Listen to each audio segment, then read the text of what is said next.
Hello everyone welcome to my channel educational tutorial. आज हम पढ़ा न्यायिक समीक्षा विषय। पूर्व वीडियो आम पढ़ी जुडिशियल व्हाट इज जुडिशियल न्यायपालिका कौन तार गुरुत्व और कार्य विषय पढ़ते। आज पढ़ा न्यायिक समीक्षा। This is also very important for bit question. I would say कि 5 मार्क वाला जो आम आसे 3 मार्क वाला आसे यहाँ क्वेश्चन आसवाटा ही आसो। So don't skip this.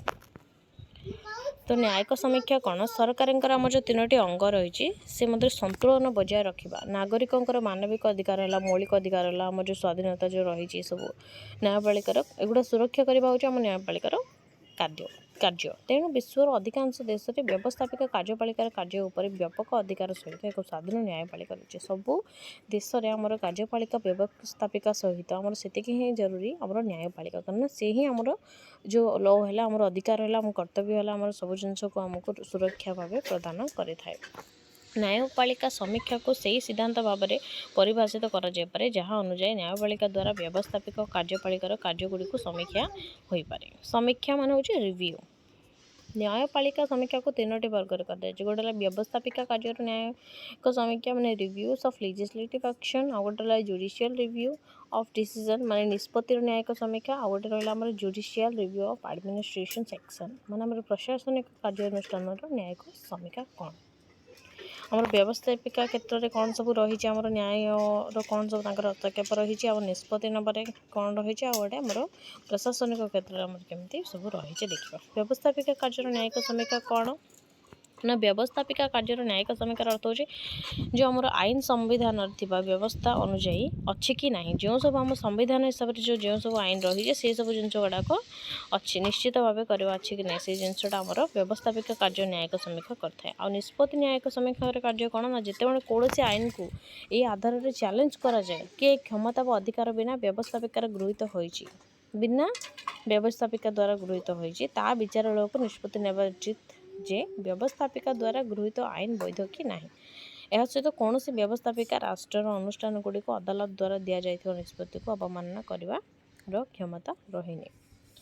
कौन सी आईन जदि आमर माने एमती चैलेंज करा जाइथिबो जे अधिकारटा बिना व्यवस्थापिका द्वारा गृहीत होइजिबो सेतेबेले से एक्शन नहीं थांती। आ गोटे प्रशासनिक कार्यानुष्ठानिक न्यायिक कौन ना से जो क्षमता प्रयोग करवा माने आमर प्रशासनिक संस्था गुड़िक उपर से क्षमता प्रयोग करने समय सांविधानिक श्रृंखला लागू कर एक प्रक्रिया हूँ आमर प्रशासनिक कार्यानुष्ठान न्यायिक समीक्षा। संविधान दि जाइथिबा नियम नीति गुड़ाक प्रशासन पालन करुच्ची कि नहीं सरकारी कार्यानुष्ठान हो कि नहीं ताहार निर्णय करने कोर्ट गुड़िकर क्षमता रही। आमर नेदरलैंड है चीन है क्यूबा लाओस उत्तर कोरिया वियतनाम रूस रे आमर लिखित संविधान रही जपरी भारत आमर लिखित संविधान किंतु से आमर न्यायिक समीक्षा रही किंतु आम नेदरलैंड चीन क्यूबा एगुड़ाक आमर न्यायिक समीक्षा ना। संविधान हूँ राष्ट्र सर्वोच्च आईन। हांस केल्सन दृष्टिकोण यह हूँ राष्ट्र गोदाम गोंड्रोम देशर अन्य समस्त आईन संविधान क्षमता हरण करता। न्यायिक समीक्षार धारणा देशर संविधान सर्वोच्चतर निहित। यह हूँ सरकार द्वारा कौन सी आईन कि निष्पत्ति संवैधानिक कि नहीं ताहा निष्पत्ति नेबाई न्यायपालिकार क्षमता।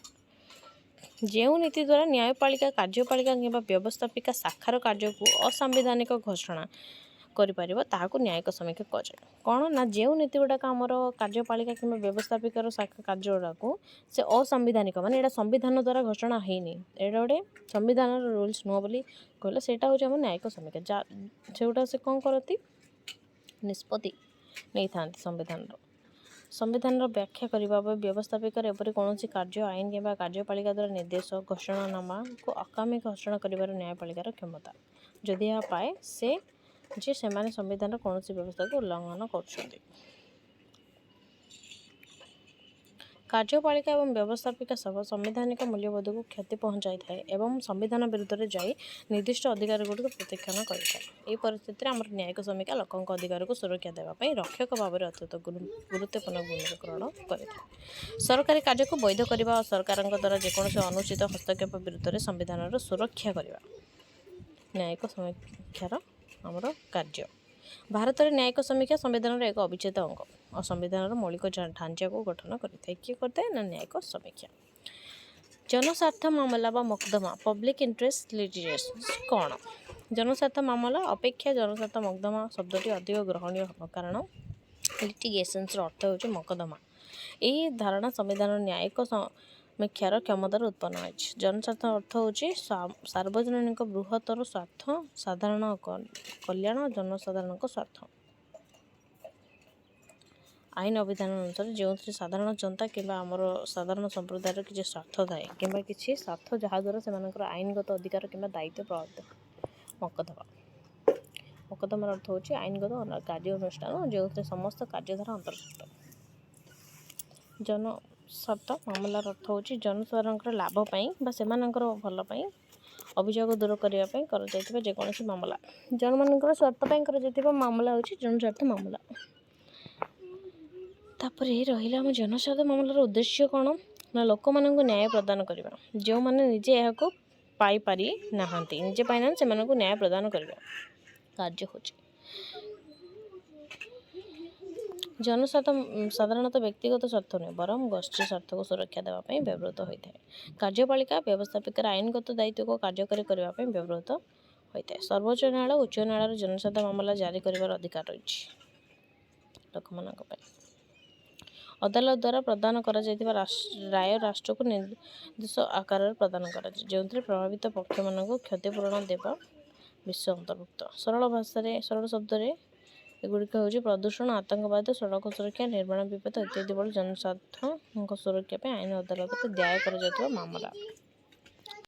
जनस्वार्थ मामलार गुरुत्व कौन यह कार्यपालिका व्यवस्थापिक को लोकों प्रति सेमानकर संवैधानिक दायित्व निर्वाह करने को बाध्य करता है। यह जनसाधारण मानक मध्य से अधिकार और न्यायपालिका रूप से सांगठनिक व्यवस्था विषय सचेतनता को प्रचुर भाव में वृद्धि करे। कहुए जनस्वार्थ मामला न्यायपालिका को गणतांत्रिक कर एक दुर्नीति मुक्त प्रशासन और जनसाधारण को एक बासयोग्य परिवेश प्रदान करने को चेष्टा करें। जनस्वार्थ जन मान स्वार्थ कार्य करता है से मंगल आ गए रही आम जुडिशियल एक्टिविज्म सक्रियतावाद ना न्यायिक निष्पत्ति ग्रहण एक दर्शन भाव में परिभाषित कर विचारपति माने संवैधानिकता बदल में एक सार्वजनिक नीति संपर्क में व्यक्तिगत मतदान को अनुमति दियंती। आमर न्यायिक समीक्षा और न्यायिक सक्रियता मध्य केवल गोटे फरक कौन ना न्यायिक समीक्षार अर्थ होची संसद द्वारा प्रस्तुत आईन संविधान सहित सुसंगत कि ना ता निर्णय कर आ न्यायिक सक्रियता संपृक्त विचारपति एक आचरणगत धारणा। यह मुख्यतः जनस्वार्थ मामलार शीघ्र समाधान इत्यादि पर आधारित। न्यायिक समीक्षार क्षमता सहित न्यायपालिका मौलिक अधिकार संरक्षक भाव में कार्य करे तेणु न्यायिक समीक्षार क्षमता को भारत मौलिक संविधान अंश भाव कर। न्यायिक सक्रियता राष्ट्र दुईटी शाखा व्यवस्थापिका कार्यपालिका पर न्यायपालिका द्वारा निर्वाह कर राजनीतिक भूमिका सहित जड़ित सब रही आमर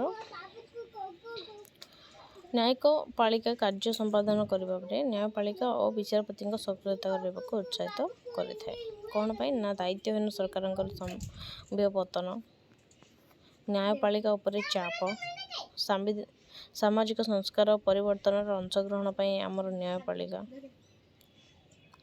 जनस्वार्थ मामला पिल पब्लिक इंटरेस्ट लेजिस्लेशन आउडेल एसएल सामाजिक कार्य मामला व्यवस्थापिका शून्यता संवैधानिक योजना आईन वैधता पर चूड़ांत घोषणा करने क्षमता तापर मौलिक अधिकार रक्षक भाव में न्यायपालिकार भूमिका कौन न्यायपालिका प्रति जनसाधारण विश्वास केमिति व्यक्तिगत खेलाड़ी उत्साह यहपरी सब रही न्यायपालिका। यहाँ हम न्यायिक सक्रियतार गुण मेरिट्स कौन कौन सब रही देखी दिंतु ये सरकारी शाखा गुड़ी को जांच और संतुलन एक व्यवस्था प्रदान करता है। न्यायिक सक्रियता विचारपति मानक से व्यक्तिगत ज्ञान व्यवहार करने को दक्षता प्रदान करता है जोटी आईन संतुलन तापर आमर जो प्रसंग गुड़ी को अंतर्दृष्टि प्रदान करें। सरकारी क्षमता लोकों को क्षति पहुँचाए तेणु न्यायपालिका सरकारी क्षमतार अपव्यवहार को रोकवा आवश्यक होता है। एपरी सब रही न्याय सक्रियतार आमर दोष डिमेरिट्स भी रही सब जिन जमी मेरिट्स डिमेरिट्स रही सेमती डिमेरिट्स गुड़ाक विचारपति मैंने जेकोसी विद्यमान आईन को अणदेखा करेंगे तेणु स्पष्ट भाव में संविधान द्वारा आंकित रेखा को लंघन करता है। अदालत में बारंबार हस्तक्षेप सरकार प्रतिष्ठान गुणवत्ता अखंडता और दक्षता पर लोगों विश्वास को क्षुण्ण करता है। गोटा तार डिमेरिट्स क्वेश्चन आसीपे आमर न्यायिक सक्रियतार मेरिट्स और डिमेरिट्स पर आसीपे तापर आमर जुडिशियल इंडिपेंडेंस कौन न्यायिक स्वाधीनता स्वाधीन वर्ड रहा माने लोक मानकर स्वाधीनतार सुरक्षा हूँ न्यायिक स्वाधीनता आमर विभिन्न जाति धनी गरीब पुरुष महिला आगुआ पछ सब जो रही है समस्त को समानता भाव स्वाधीन प्रदान कर सरकार अन्य अंग जपरी कार्यपालिका व्यवस्थापिका न्यायपालिकार कार्य को एपरी भाव प्रतिष्ठित होगा वर्तमान पढ़ा बहुस्तरीय सरकार कौन ऐकिक एवं संघीय स्थानीय सरकार कौन ऐकिक सरकार यूनिटरी गवर्नमेंट केंद्र और प्रदेश भारत में राष्ट्र प्रशासनिक एकक को राज्य कहुए मध्य क्षमतार केन्द्रीकरण और विकेन्द्रीकरण संपर्क आधार में सरकार गुड़िक ऐकिक संघीय भाव में वर्गीकृत कर ऐकिक सरकार सरकार समस्त क्षमता केंद्र सरकार न्यस्त थाए जितेबाला संघीय सरकार सरकार क्षमता केंद्र और प्रादेशिक एकक मध्य बंटन कराए ऐकिक सरकार केंद्र सरकार समग्र देश को नियंत्रण करें केंद्र सरकार सेठारे कौन से प्रादेशिक सरकार नहीं इंग्लैंड अफगानिस्तान इटली चीन साउथ अरेबिया स्पेन इत्यादि ऐकिक राष्ट्र गुड़िकर गुरुत्वपूर्ण उदाहरण यूनिटरी गवर्नमेंट कौन ऐकिक व्यवस्था केंद्र सरकार सर्वोच्च क्षमतार अधिकारी होता केंद्र सरकार ही मुख्य होता केंद्र सरकार उपर सब जिन कार्य निर्भर करें प्रशासन विभाग कि उपजातीय एकक प्रदेश गुड़ी केवल से क्षमता उपभोग करती जेहेतु क्षमता केंद्र उपर न्यस्त थाए ऐकिक सरकार व्यवस्था क्षमतार केन्द्रीकरण नीति उपर आधारित समस्त राष्ट्र केंद्र सरकार पूर्ण क्षमता ऐकिक सरकार प्रमुख वैशिष्ट्य कौन कैरेक्टरिस्टिक कौन ना क्षमता को केन्द्रीकरण करेंगे ऐकिक सरकार रे केंद्र हूँ सर्वोच्च कर्तृपक्ष व राष्ट्रगुड़ी को केंद्र अधीनस्थ तेणु यह एक केन्द्रित एकात्मक राष्ट्र बोली कहुए क्षमतार विकेन्द्रीकरण कौन ना ऐकिक सरकार रे समस्त प्रशासनिक क्षमता गोटे केन्द्र ही केन्द्रीभूत होता है केंद्र सर्वशक्तिमान होता है तो आमर ऐकिक सरकार कौन सब क्यारेक्टर रही गोटे क्षमता केन्द्रीकरण करवा केंद्र सरकार निरपेक्ष गुण कठोर नमनीय संविधान नमनीय माने फ्लेक्सिबल कॉन्स्टिट्यूशन तापरे स्थानीय सरकारी अनुष्ठान लोकल गवर्नमेंट इंस्टीट्यूशन को ये करवा क्षमता बंटन नहीं पावर बंटन नहीं ऐक्य एक जनकर ऐकिक माने तो एक आउ जड़े ही थे मुख्य कौन से प्रादेशिक सरकार नथिबे कौन स्वतंत्र न्यायपालिका नथिबो दायित्व थिबो रेस्पॉन्सिबिलिटी एक सरल सरकार थिबे आईन समानता समस्त थिबो लिखित किंबा अलिखित संविधान थिबो ये सब रही आमर ऐकिक सरकार तेज देखा चलतु कौन सब रही ना क्षमता केन्द्रीकरण ना ऐकिक सरकार समस्त प्रशासनिक क्षमता गोटे केन्द्र ही रही है केन्द्र सर्वशक्तिमान होता है समस्त कार्य ऐकिक राष्ट्र को छोट छोट प्रादेशिक एकक विभक्त कर किंतु एक प्रादेशिक एकक गुड़ी कौन स्वाधीन संवैधानिक स्थिति न था केंद्र सरकार निजस्व विचार में प्रादेशिक एकक गुड़ी को किसी क्षमता प्रदान करती तेणु प्रादेशिक एकक गुड़ी को केन्द्र अधीनस्थ बोली विवेचना कर केंद्रीय सरकार निरपेक्ष गुण कौन ना जेहेतु आम क्षमता केंद्र पाखे ही थाए केंद्र सरकार कार्यकलाप पर कौन नियंत्रण न केंद्र पाखे ही थे से ही सब जिन नहीं पारे निष्पत्ति कार्य कर क्या पचारे परमिशन कौन क्षमतार अपव्यवहार होवर संभावना थाए कारण जनक पाखे पावर रही से किसी भी करेंगे जितेबाला गोटे जिनसर जमी आमर एकक सदन्य जो कहते 2 सदन्य जनक पाखे थे से ही निष्पत्ति ने जो दिज पाखे थी ना तो जिते जड़े किसी खराब कर आउ जड़े तार अच्छी जांच करने तो से सी भावी चिंता निष्पत्ति नहीं था कि जिते जनक हाथ में सब थाए से सब जिन नहीं पारती तो से अपव्यवहार होवर संभावना थाए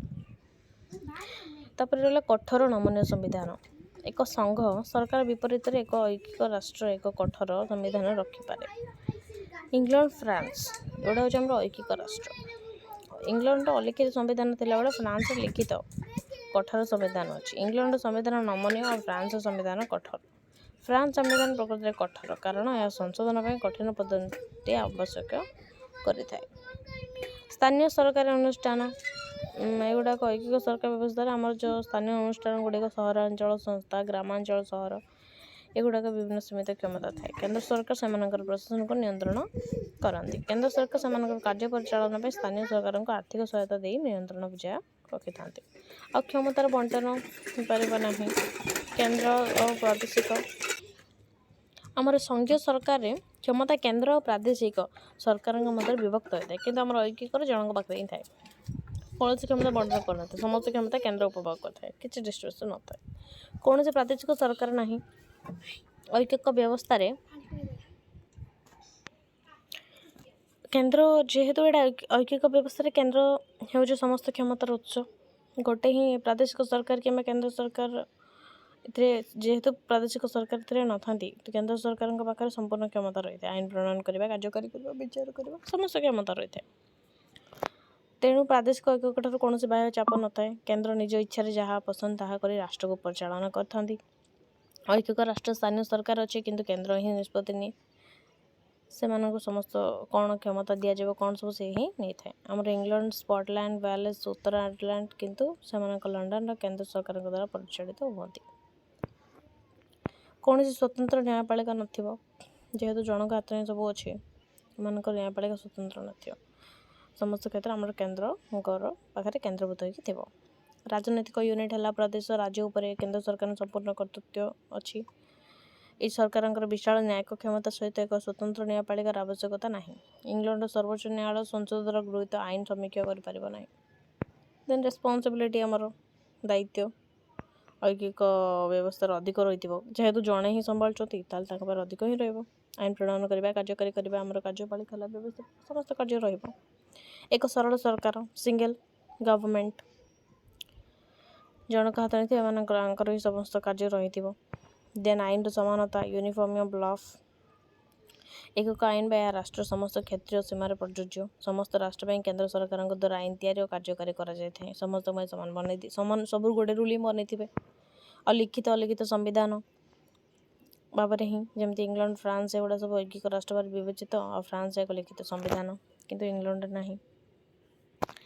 ଏସବୁ ରହିଥିଲା। ତ ଆମର ଏ ଐକିକ ସରକାର ଉପକାରିତା କ'ଣ ନା, ଶୀଘ୍ର ତ ଯେକୌଣସି ନିଷ୍ପତ୍ତି ଆମର ଶୀଘ୍ର ହୋଇଯାଏ। ଯେହେତୁ ସରକାର ଜଣେ ହିଁ, ସେ କିଛି ଭାବିଚିନ୍ତା ନାହିଁ, ତାଙ୍କର ତଳକୁ ଆଉ କିଛି ପ୍ରଶାସନିକ ସରକାର ନାହାନ୍ତି, ତ ସେ ସବୁ ନିଷ୍ପତ୍ତି ନେଇଯିବେ ଆଉ ସେଇଟା ଶୀଘ୍ର ନେଇଯିବେ। ଖର୍ଚ୍ଚ ବି କମ୍ ହେବ। ଆମର ସରକାର ବ୍ୟବସ୍ଥା ବି କାର୍ଯ୍ୟପାଳିକା ଆମର ଯେତେ ଏମ୍ପ୍ଲୟ ଅଧିକ ରହନ୍ତି ସେତେ ହୁଏ, ଯେତେ ସରକାର ହେବେ। ତ ଏଠି ସରକାର ହିଁ ଜଣେ, ତ ଏକ୍ସପେନ୍ସ ବି କମ୍ ରହିବ। ଇକ୍ୱାଲିଟି, ସମାନତା ସମସ୍ତଙ୍କୁ ଦେବେ।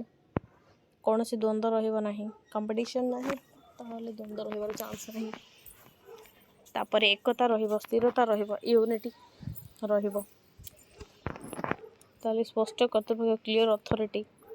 ଐକିକ ସରକାରଙ୍କ ଏକ ସ୍ପଷ୍ଟ କେନ୍ଦ୍ରୀୟ ପ୍ରାଧିକରଣ ବା କର୍ତ୍ତୃପକ୍ଷ ଅଛି, ଯେଉଁ ନାଗରିକମାନେ ବୁଝିପାରନ୍ତି ଯେ କ୍ଷମତା କେଉଁଠାରେ ଅଛି। ଆଇନ ପ୍ରଶାସନର ଏକତା କେନ୍ଦ୍ରୀଭୂତ ଅବସ୍ଥାରେ ଉପସ୍ଥିତ। ନମନୀୟତା, ଶୀଘ୍ର ପରିବର୍ତ୍ତନ କରାଯାଇପାରିବ। ନମନୀୟତା ମାନେ ଯେକୌଣସି ବି ରୁଲ୍ସ। ତ ଏହିପରି ସବୁ ରହିଛି ତା'ର ଉପକାରିତା। ଅପକାରିତା କ'ଣ ନା, ପରୀକ୍ଷଣ ପାଇଁ କମ୍ ସ୍ଥାନ। ମାନେ ଅନେକ ସ୍ତର ସରକାର ପ୍ରାଦେଶିକ ୟୁନିଟ୍ ବଦଳରେ ଗୋଟିଏ କେନ୍ଦ୍ରୀୟ ସରକାର ଥାଏ। ତେଣୁ ଅସୁବିଧାଗୁଡ଼ିକୁ ଚିହ୍ନଟ କରିବା ପାଇଁ ପରୀକ୍ଷଣ ନିମନ୍ତେ କୌଣସି ସୁବିଧା ନାହିଁ। ସରକାରଙ୍କ ଦ୍ୱାରା କାର୍ଯ୍ୟକାରୀ ନୀତି ରାଜ୍ୟସ୍ତରରେ ପରୀକ୍ଷଣ ହୋଇପାରିବ ନାହିଁ। ସ୍ଥାନୀୟ ଆବଶ୍ୟକତା କ'ଣ ଦେଖା କରିବେ? ଯେହେତୁ କୌଣସି ପ୍ରାଦେଶିକ ସରକାର ନାହିଁ, ତ କ'ଣ ସମସ୍ୟା ଚିନ୍ତିତ ନୁହନ୍ତି। ଏବେ ଗୋଟେ ରାଜ୍ୟକୁ ଗୋଟେ ସରକାର ରଖନ୍ତି, ସେ ନିଜ କାର୍ଯ୍ୟକ୍ରମ କରନ୍ତି। ତ ସେଇଟା କେମିତି ହେବ? ଜଣେ ହିଁ ସମସ୍ତ ରାଜ୍ୟକୁ ଯଦି କରିବେ, ମାନେ ତା'ର ବି କେୟାର ଟେକିଂ କେମିତି ରହିବ, ତ ସେମିତି ଆଉ। ଅପକାରିତା, ପରୀକ୍ଷଣ ପାଇଁ କମ୍ ସ୍ଥାନ ରହିଥାଏ। ଏକ୍ସପେରିମେଣ୍ଟ କରିବା ପାଇଁ କମ୍ ସ୍ଥାନ ରହିଥିବ, କମ୍ ଲୋକ ଅଛନ୍ତି, ତ ଏକ୍ସପେରିମେଣ୍ଟ ବି କମ୍ ହିଁ ହେବ। ତେଣୁ ଅସୁବିଧାଗୁଡ଼ିକୁ ଚିହ୍ନଟ କରିବା ପାଇଁ ପରୀକ୍ଷଣ ନିମନ୍ତେ କୌଣସି ସୁବିଧା ନଥିବ। ଦେନ୍ ସ୍ଥାନୀୟ ଆବଶ୍ୟକତା କ'ଣ ଦେଖା କରିବେ? ମାନେ ଆମର ପ୍ରଶାସନିକ ସରକାର ନାହାନ୍ତି, ତ ପ୍ରତ୍ୟେକ ଆମର ଯେମିତି ଆମର ଗୋଟେ ରାଜ୍ୟର ଗୋଟେ ସରକାର, ସେ ନିଜ ରାଜ୍ୟକୁ ଶାସନ କରନ୍ତି, ତାହାର ଆବଶ୍ୟକ ଇଏ କରନ୍ତି। ସମସ୍ତଙ୍କ ରେସ୍ପନ୍ସ, ଯେତେବେଳେ ସମସ୍ତ କାର୍ଯ୍ୟ, ଯେପରି ଆମର 28ଟି ରାଜ୍ୟର ମାନଙ୍କର ଗୋଟେ ହିଁ ଜଣେ ରହିବେ, ମେନ୍ ଲିଡ୍ ରହିବେ। ତ ସେତେବେଳେ ସେ ସମସ୍ତଙ୍କର ଛୁଟି ଟିକେ ନେଇକି ସମସ୍ୟାକୁ ତ ସମାଧାନ କରିପାରିବେନି ନା, ସେଇଟା ଅଣଦେଖା ହିଁ କରିବେ। ତ ସେଇଟା ତା'ର ଅପକାରିତା ହେଲା। ଦେନ୍ କ୍ଷମତାର ଅପବ୍ୟବହାର, ଜଣେ ବ୍ୟକ୍ତି, ଶାସନ ସଂସ୍ଥା, ରାଷ୍ଟ୍ର ସମଗ୍ର ରାଜନୈତିକ କ୍ଷମତାକୁ ନିୟନ୍ତ୍ରଣ କରିବା ଅଧିକାର ରହିଛି। ଅପବ୍ୟବହାର କରିପାରିବେ। ଅତ୍ୟଧିକ ବୋଝ, ଅଧିକ ତାଙ୍କ ଉପରେ ସରକାର ଯେହେତୁ ଜଣେ ପୂରଣ କରିବା ପାଇଁ ଚେଷ୍ଟା କରିବା ସମୟରେ ଅତ୍ୟଧିକ ଭାରାକ୍ରାନ୍ତ ହୋଇଯାଆନ୍ତି। ବହୁତ ମାନେ ଷ୍ଟ୍ରେସ୍ ବର୍ଡ଼ନ୍ ହୋଇଯାଏ। ବଡ଼ ଦେଶ ପାଇଁ ଉପଯୁକ୍ତ ନୁହେଁ। ଆଉ ଏଇଟା छोट छोट राज्य गुड़ाक हो पारे गोटे सरकार करें बड़ देशपाई एगुड़ाक पॉसिबल हम ना था अपकारिता तो यहाँ ऐकिक सरकार कौन तार गुरुत्वपूर्ण वैशिष्ट्य कैरेक्टरिस्टिक कौन उपकारिता और अपकारिता एटार लंग क्वेश्चन आसो हाँ डोंट स्केप से मुझे बार बार स्क्रोल करुँची ताकि नोट मेकिंग रे इजी हम बोली आउ एग्जाम बहुत ही पाखे आसलानी तो स्किप करनी आमर नेक्स्ट मंथ रे एग्जाम डेट पलि आसो तो एग्जाम डेट आसवाक वेट करनी पढ़ी पढ़ी चलो कंटेंट बन चलो लंग क्वेश्चन टाक जस्ट राइट इट डाउन ताकि जिते जहाँ इंपोर्टेंट क्वेश्चन एगुड़ा वेरी इंपोर्टेंट से मुझे इंपोर्टेंट क्वेश्चन वाइज ही बनाऊँगी लंग क्वेश्चन तो आसो ही आसो डेफिनेटली तो यहाँ स्किप करनी नेक्स्ट वीडियो हम पढ़ा संघीय सरकार कौन ऐकिक सरकार पढ़ले नेक्स्ट पढ़ा आम संघीय सरकार कौन तांकर उपकारिता अपकारिता कौन तांकर गुरुत्वपूर्ण कौन में रही टिल देन टेक केयर आउ मो चैनल को सब्सक्राइब कर दिंतु शेयर कर दिंतु ताकि जो मैंने भी वीडियो बनवाक जो मैंने भी एग्जाम पाखे आसला पढ़ा से पढ़ीदेवे से भी हेल्प हो।